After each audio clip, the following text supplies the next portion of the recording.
σεμινάριο το σημερινό είναι για σας και για μας μια δουλειά η οποία πρέπει να υπάρχει μια μεγάλη συνεργασία, γιατί αυτά τα πράγματα είναι, οι σχολές και οι ακαδημίες είναι συγκινούντα δοχεία. Η εκπαίδευση, να ξέρετε, και η επιμόρφωση στα κομμάτια του ποδοσφαίρου κάθε μέρα αλλάζει και είναι σημαντικό αυτό. Εμείς κάθε μέρα αυτή τη δουλειά κάνουμε, ενημερωνόμαστε για να γίνουμε καλύτεροι. Το ποδόσφαιρο κάθε χρόνο προχωράει και εμείς δεν πρέπει να μένουμε πίσω. Σήμερα, να ξέρετε, θα παρακολουθήσετε ένα παιχνίδι της ΚΑΠΑ15, ένα αγωνιστικό τμήμα δικό μας, το οποίο και αυτό είναι ένα πληροφορικό για σας, μάθημα. Θα σας αναλύσουν και πιο μετά ο τεχνικός μας διευθυντής. Θα σας δοθεί ευκαιρία να δείτε την φιλοσοφία σε ένα αγωνιστικό τμήμα, το πώς θέλουμε εμείς να παίζουν οι ομάδες και τα παιδιά, πώς εκπαιδεύονται και πώς παίζουν, είναι σημαντικό. Η ΚΑΠΑ19 εδώ και 2 χρόνια παίζει στο Youth Link, που είναι φάμιλο σε μικρότερη ηλικία, σαν το Champions League, που έχει δώσει μεγάλη έμφαση στην Ευρώπη πλέον και έχουμε επιτυχίες και φέτος νομίζω στα πόδια μας είναι να περάσουμε και στην επόμενη φάση και να ξέρετε ότι όλη η Ευρώπη παρακολουθεί και βλέπει ανάλογα με τα αποτελέσματα και την αγωνιστική εικόνα μιας ακαδημίας το τι δουλειά γίνεται εδώ. Από την εμπειρία μου στα 10 χρόνια, γιατί όταν είμαι και ποδοσφαιριστής, μου άρεσαν πάρα πολύ οι ακαδημίες. Αυτό είναι το 4ο σεμινάριο που κάνουμε. Νομίζω ότι είναι το πιο σημαντικό. Ξέρω τα προβλήματά σας, ξέρω το πώς δουλεύετε, αλλά πρέπει να έρθετε στη δικιά μας τη φιλοσοφία και στο δικό μας τρόπο δουλειάς. Γιατί εσείς κάνετε στις ηλικίες πιο μικρές, εκπαιδεύετε τα παιδιά, τα οποία σε εμάς δίνετε τη δυνατότητα κάποια παιδιά όταν αξίζουν να τα φέρουν σε εμάς και να είναι δουλεμένα σωστά όπως τα δουλεύουμε εμείς και να μην χάνουμε χρόνο όταν παίρνουμε κάποια παιδιά να τα δουλεύουμε για να μάθουμε πράγματα. Άρα όλο αυτό το κομμάτι που θα δείτε σήμερα νομίζω ότι θα σας βοηθήσει πάρα πολύ και θα ήθελα πάρα πολύ με κάτι προσοχή και να το συνεχίσουμε αυτό το πράγμα.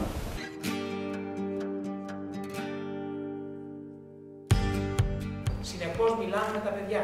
Το κομμάτι να έρθουμε κοντά με τα παιδιά και να τα καταλάβουν και να μας καταλάβουν είναι πάρα πολύ σημαντικό. Θέλουμε κοινό τρόπο προπόνησης, κοινά στοιχεία, κοινό τρόπο εκγύμνασης. Ετοιμάζει ο Θανάσης Οροσίδης με τον Ηλία Καραμπατζίδη που είναι ΚΑΠΑ19, ΚΑΠΑ17, ένα κοινό τρόπο προπόνησης πάνω στη δύναμη. Ένα προοδευτικό πρόγραμμα πάνω στο stability ή πάνω στα όργανα ή πάνω στην πρόληψη τραυματισμών. Δεν είναι πράγματα που είναι αόριστα. Είναι πράγματα που είναι συγκεκριμένα και οι σχολές ακόμα αυτά τα πράγματα να τα ακολουθήσουν. Τους πρώτους προπονητές, όταν ξεκίνησες που ήσουν μικρός, τους θυμάσαι? Ναι. Τι σου λέγανε, το πώς σε βάλαμε μέσα στο ποδόσφαιρο? Τους θυμάμαι γιατί το έχω ξαναπεί, ήταν ο Χρήστος Λανίδης. Να είναι καλά τώρα, νομίζω είναι στη Θεσσαλονίκη. Δεν θα το ξεχάσω γιατί αυτά νομίζω θυμάσαι. Τα πρώτα σου βήματα, σιγά σιγά πώς να μπεις, να παίξεις. Πιο πολύ το βλέπουμε σαν παιχνίδι όταν ήμασταν μικροί, γιατί έτσι ξεκινάει, σαν παιχνίδι, να περνάς καλά, όλα έτσι ξεκινάνε, αλλά μετά σιγά σιγά όταν βλέπεις ότι μπορείς να τα περισσεύεις, συνεχίζεις. Όταν ήταν παίκτης εδώ στην Ακαδημία, πώς έβλεπε και τον εαυτό του μέσα στην ομάδα και το μέλλον του στην ομάδα. Δηλαδή, πώς σκεφτόταν αυτός σαν παίκτης στην ΚΑΠΑ17, στην ΚΑΠΑ19, ότι θα συνεχίσει και θα πορευτεί ώστε να φτάσει στην πρώτη ομάδα. Το θεωρούσε εφικτό ή το θεωρούσε πολύ δύσκολο? Εγώ πιστεύω ότι εγώ σαν, όχι όνειρο, εγώ ήθελα από την ΚΑΠΑ17 να πάω στην ΚΑΠΑ20 και μετά να πάω στην πρώτη ομάδα. Νομίζω ότι όλοι οι ποδοσφαιριστές αυτό θέλουν, να εξελίσσονται. Και αυτό γίνεται στον Ολυμπιακό γιατί βλέπω οι παιδιά της Ακαδημίας. Οπότε νομίζω ότι είναι ένα πολύ καλό παράδειγμα ο Ολυμπιακός, γιατί δίνει ευκαιρίες. Αλλά αν δουλέψεις κι εσύ, δεν μπορούν να έρθουν ευκαιρίες έτσι απλόχερα. Χρειάζεται σκληρή δουλειά και κάποια στιγμή εγώ νομίζω ότι θα ανταμυφθείς. Τι νομίζω ότι σου έλειπε από την ΚΑΠΑ19, ΚΑΠΑ20 για να πας στην πρώτη ομάδα και να παραμείνεις και αναγκάστηκες να πας, ας πούμε, δανεικός σε κάποιες ομάδες? Τι πιστεύεις ότι σου έλειπε ΓΑΠΑ 19 κατευθείαν να πας στη μεγάλη ομάδα είναι λίγο δύσκολο, γιατί πρέπει να είσαι και ψυχολογικά έτοιμος και σωματικά να τα έχεις όλα στο maximum για να μπορείς να ανταπεξέλθεις. Δηλαδή δεν μπορείς, νομίζω, να διεκδικήσεις κάποια θέση αν έρθεις κατευθείαν από τη ΓΑΠΑ 19 και δεν πας λίγο να πάρεις τις παραστάσεις του πρωταθλήματος. Δηλαδή όταν είχα πάει ιδανικός μου φανόντουσαν όλα λίγο πρωτόγνωρα πράγματα. Γι' αυτό και ήθελα να πάω για να δω πώς είναι η κατάσταση και να μπορέσω να ανταπεξέλθω. Κάποια άλλα παιδιά είναι έτοιμα. Δηλαδή, μπορεί η ΓΑΠΑ 19 να είναι κατευθείαν έτοιμα να ανταπεξέλθουν. Νομίζω είναι θέμα πώς το αντιλαμβάνεται ο καθένας. Γιατί στον Ολυμπιακό είναι τόσο δύσκολο, ενώ σε άλλες ομάδες κάποιο παιδί, κάποιος ποδοσφαιριστής από τις ακαδημίες ΚΑΠΑ20 μπορεί να πάει πιο εύκολα. Πρέπει να είσαι στο maximum, όπως είπα. Στις άλλες ομάδες μπορείς να πας πιο εύκολα γιατί δεν κάνει πρωταθλητισμό. Οπότε και να γίνει κάτι, να πάει κάτι λάθος, δεν θα σου πούνε και τίποτα. Εδώ πέρα όμως δεν είναι έτσι, δεν θα έχεις άλλη ευκαιρία.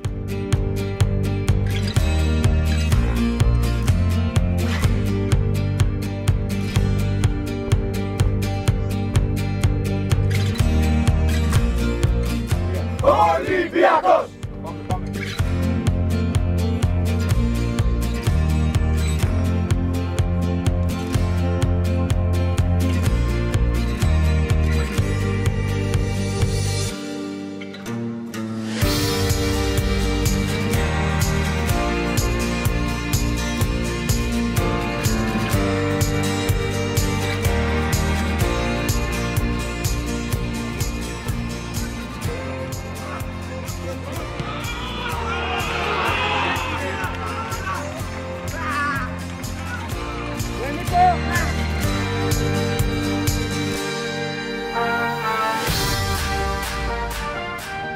Ένας παίκτης να κάνει την υπεραριθμία 4 εναντίον 3 και στην επιθετική ζώνη μπορεί να περάσουν 2 παίκτες να κάνουν πάλι την υπεραριθμία 3 εναντίον 2.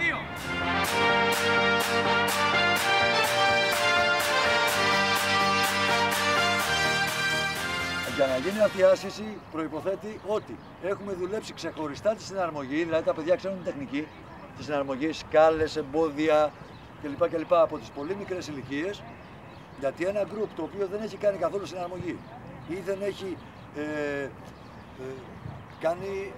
είναι σε υψηλό επίπεδο στη μεταβίβαση, είναι δύσκολη άσκηση. Υπάρχει μεταβίβαση, υπάρχει διπλή πάσα, υπάρχει κάθετη πάσα, μια ροή και ταυτόχρονα, όπως παρατηρήσατε και στον κύριο Ρωσίδη και στον κύριο Τοπολιάτη πριν, ότι η συναρμογή γίνεται με μπάλα.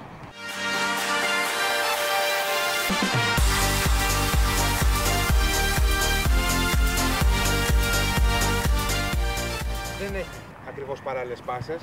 Φαίνονται ότι είναι παράλληλες οι πάσες, αλλά με την κατάλληλη κίνηση των παιχτών θα δείτε ότι οι πάσες είναι διαγώνιες. Σε κάθε πάσα είναι διαγώνια. Σημαντικό ρόλο πάρα πολύ είναι η υποδοχή, ώστε να μπορέσουμε, σκεφτείτε ότι αυτή είναι η αντίπαλη, με την πάσα να έρχεται. Δώσε μια πάσα, Κώστα. Δώσε. Η υποδοχή είναι αυτή, για να γυρίσω μακριά από τον αντίπαλο.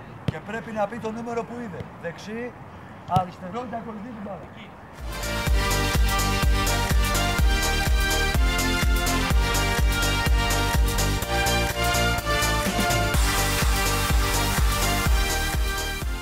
Δεν σας αρέσει και τόσο πολύ το κομμάτι με τους τερματοφύλακες, αλλά πιστεύω ότι πρέπει να δώσουμε όντως πολύ βάρος και πολύ έμφαση στο να τους βελτιώσουμε, γιατί η τεχνική από τα παιδιά πιάνεται όσο πιο μικρή ηλικία.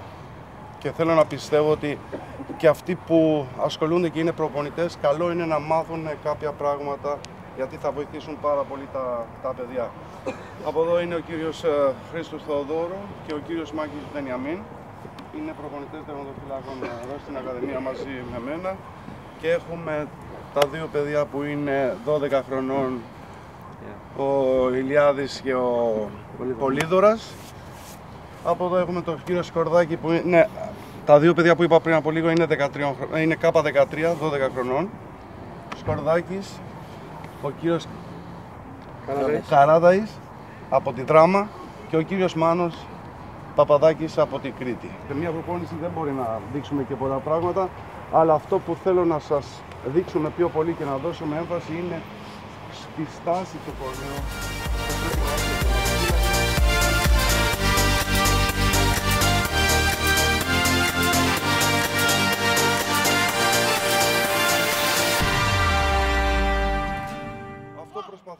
αποφεύγουμε και στα παιδιά το να κάνουν επίθεση στην μπάλα.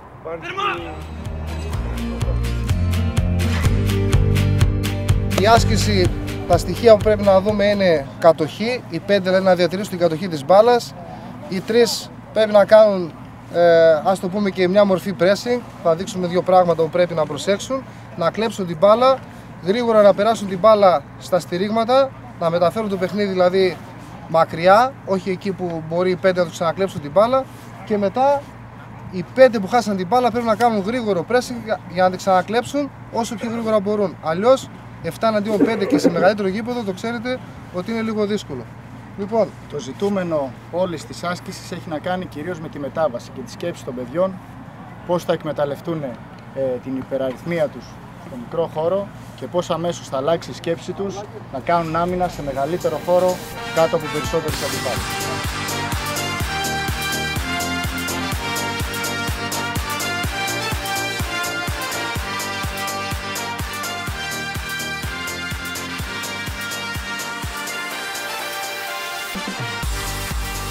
Ουσιαστικά θα πρέπει να καταναλώνουμε και υγρά τόσο πριν, όσο κατά τη διάρκεια, όσο και μετά τον αγώνα για να μπορέσουμε να έχουμε μια πλήρη ενυδάτωση. Δεν σημαίνει ότι θα πρέπει να αισθανθούμε το αίσθημα της δίψας για να πιούμε νερό. Αν φτάσουμε να νιώσουμε το αίσθημα της δίψας, σημαίνει ότι έχουμε φτάσει ήδη στο σημείο της αφυδάτωσης.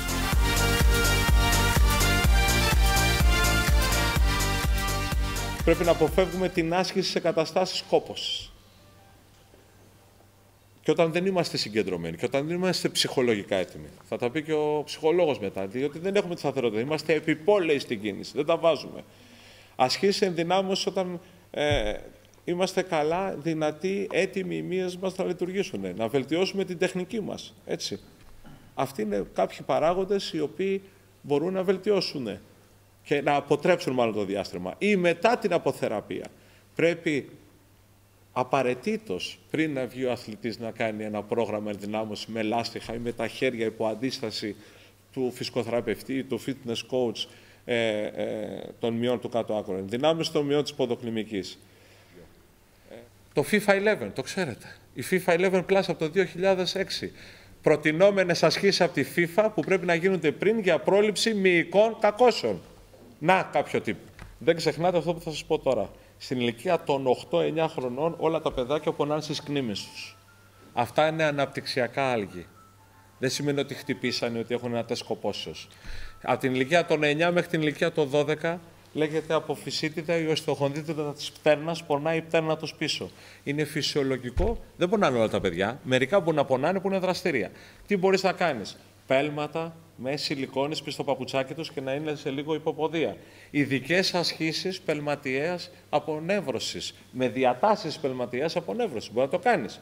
Χειρομάλαξη, να δουλεύει το παιδί, ο φυσικοθεραπευτής της ομάδας. Από την ηλικία των 11 μέχρι την ηλικία των 15, οστεοχονδρίτιδα του κνημιαίου κυρτώματος. Βλέπεις και πολλούς ενήλικες να έχουν ένα κάρουμπαλο εδώ. Μπορεί κάποιοι από εσάς να το είχαν, γιατί στην παιδική ηλικία είχαν πάθει οστεοχονδρίτιδα, είναι αναπτυξιακή βλάβη. Όταν σταματάει και η σχελετική ορίμανση, τότε σταματάνε και αυτοί οι πόνοι. Αλλά εδώ υπάρχουν ειδικά στράπ, ειδικοί κηδεμόνες ή ένα tape απλό για να τον βάλεις. Όταν πονάει όμως πρέπει να ηρεμείς. Πόσο? 10-15 μέρες, αν χρειαστεί. Όπως έχετε καταλάβει ήδη από τη λειτουργία της συνολική του Ολυμπιακού, είναι πάρα πολύ σημαντικό για όλους μας στο Σύλλογο να κάνουμε όσο το δυνατόν καλύτερο αυτό το κομμάτι που λέγεται σχολές, ακαδημία. Είναι εντολή και του Προέδρου της ΠΑΕ, του κ. Μαρινάκη, και της διοίκησης ΠΑΕ Ολυμπιακός και όλων μας να βοηθάμε σε κάθε περίπτωση και με κάθε αφορμή αυτό το έργο που εσείς κάνετε και που ουσιαστικά καταλήγει κάποια στιγμή εδώ μέσα. Καταλήγει δηλαδή εδώ, στο Ρέντι, που είναι... Εδώ χτυπάει η καρδιά του Ολυμπιακού. Ούτε σε γραφεία, ούτε σε... Εδώ χτίζεται αυτή η ομάδα που οποιοδήποτε μπορεί να δει στο Καραϊσκάκι κάθε Κυριακή. Πέρα λοιπόν από το προφανές, πέρα δηλαδή ότι εσείς φτιάχνετε και χτίζετε και δημιουργείτε ένα φυτόριο το οποίο αύριο όλοι ευχόμαστε, όλοι θέλουμε, μπορεί να δώσει σε κάποιους την ευκαιρία να παίξουν στον Ολυμπιακό, να αγωνιστούν για τον Ολυμπιακό. Υπάρχει και κάτι άλλο πολύ σημαντικό. Όλοι εσείς λειτουργείτε σαν κομμάτια του Ολυμπιακού που βρίσκονται μακριά από εδώ. Δηλαδή, εκπροσωπείτε τον Ολυμπιακό σε άλλες περιοχές, όχι μόνο της Αττικής, σε ολόκληρη την Ελλάδα, σε άλλες περιοχές του κόσμου. Και αυτό για μας είναι πολύ σημαντικό. Ουσιαστικά αισθανόμαστε εμείς ότι υπάρχουν άνθρωποι της οικογένειας του Ολυμπιακού, οι οποίοι επικοινωνούν και μεταλαμπαδεύουν παντού τη φιλοσοφία του συλλόγου, τον τρόπο που ο σύλλογος λειτουργεί, το πνεύμα του συλλόγου, γιατί όπως πολύ καλά γνωρίζετε, ο Ολυμπιακός είναι κάτι παραπάνω από μία ομάδα. Είναι κάτι παραπάνω από ένα σύλλογος. Είναι ουσιαστικά αυτή τη στιγμή η μεγαλύτερη κοινωνική αναφορά στην Ελλάδα. Δεν υπάρχει καμία άλλη ομάδα ανθρώπων που να ξεπερνάει σε αριθμό την οικογένεια του Ολυμπιακού. Δεν ξέρω πώς το έχετε σκεφτεί αυτό, αλλά δεν υπάρχει καμία άλλη ομαδοποίηση κοινωνική που να μας δίνει τέτοιο αποτέλεσμα σε αριθμό. Όμως με το που φοράτε τη φόρμα σας ή τη φανέλα σας, την αθλητική, η οποία φέρει το σήμα του Ολυμπιακού, είστε κι εσείς πολεμιστές της παράταξης. Είστε κι εσείς άνθρωποι που λειτουργείτε για το καλό του συλλόγου. Για μένα λοιπόν το έμβλημα του Ολυμπιακού πρέπει να το χρησιμοποιούμε με μεγάλη προσοχή. Πρέπει να έχετε στο πίσω μέρος του μυαλού σας ότι αυτή τη στιγμή στην Ελλάδα και σύμφωνα με όλες τις έρευνες που έχουν γίνει στον τομέα του μάρκετινγκ, το σήμα του Ολυμπιακού και το σήμα της Coca-Cola είναι τα σήματα που έχουν τη μεγαλύτερη αναγνωρισιμότητα. Σκεφτείτε ότι του κάθε ανθρώπου το μάτι όταν δει αυτό το σήμα, αμέσως εστιάζει και ξέρει περί τίνος πρόκειται. Είτε αυτό είναι μια σημαία στη σχολή σας, είτε είναι ένα χαρτί που περιφέρεται. Κάποιος που θα το κοιτάξει κατευθείαν ξέρει περί τίνος πρόκειται. Το να γίνεται γνωστό το έμβλημα μιας ομάδας, το όνομα μιας ομάδας, αυτόματα μας παρασύρει όλους προς τα πάνω. Σε όλα τα επίπεδα. Δεν ξέρω αν μπορείτε να το καταλάβετε, αν υπάρχει συνεχής επικοινωνία. Νομίζω ότι πρέπει να υπάρχει, για να μαθαίνετε κι εσείς τι ακριβώς συμβαίνει. Όταν παίξαμε λοιπόν προσφάτως στην Ιταλία και η ομάδα μας, η ομάδα των νέων, νίκησε 3-0 τη Juventus στην Ιταλία, υπήρξε ένα τεράστιο κύμα και αντιδράσεων στην Ιταλία, ένα τεράστιο κύμα ενδιαφέροντος για αυτή την ομάδα που αποδεικνύει ότι όχι μόνο στο επίπεδο της πρώτης ομάδας θα πηγαίνει εξαιρετικά, αλλά και στο επίπεδο της ομάδας νέων και από εκεί και πέρα σε όλα τα επίπεδα που ακολουθούν, σε όλες τις ηλικίες που ακολουθούν. Θέλω να θυμίσω ότι το δίκτυο των σχολών ξεκίνησε τη λειτουργία του το 2000. Η σχολή της Μυτιλήνης είναι από τότε μαζί μας και συγκεκριμένα αυτός ο συγκεκριμένος άνθρωπος, ο κ. Βαγγέλης Πανός, ο οποίος θέλω να έρθει και πάνω να του παραδώσω μια φανέλα, έτσι ώστε ένα ελάχιστο δείγμα για την αφοσίωσή σου. Συγχαρητήρια, θέλω να είμαστε πάντα μαζί.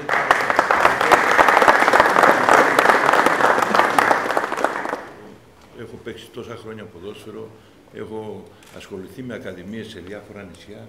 Αυτό που έχω δει και αυτή η συγκέντρωση που έχει γίνει εδώ και 2 μέρες και το έργο που έχω δει από όλους τους προπονητάς, που πρέπει να δώσω συγχαρητήρια για αυτούς που τους επιλέξανε, έχω μείνει άναυδος από όλη την οργάνωση αυτή και θέλω να πω εδώ στα παιδιά ότι όλοι μας εμείς οι μεγάλοι που ξεκινήσαμε και γίναμε μεγάλοι ποδοσφαιριστές, ξεκινήσαμε από αλάνες εκείνη την εποχή.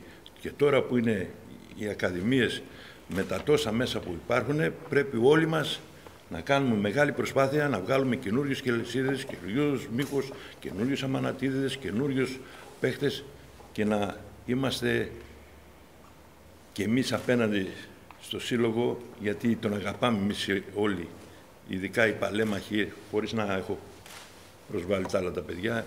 Εμείς τον πονέσαμε, τραυματιστήκαμε μέσα στον αγωνιστικό χώρο, τα δώσαμε όλα μας και παιδιά, όποιος δεν φόρεσε τη φανέλα του Ολυμπιακού, μεγάλη πίκρα έχει.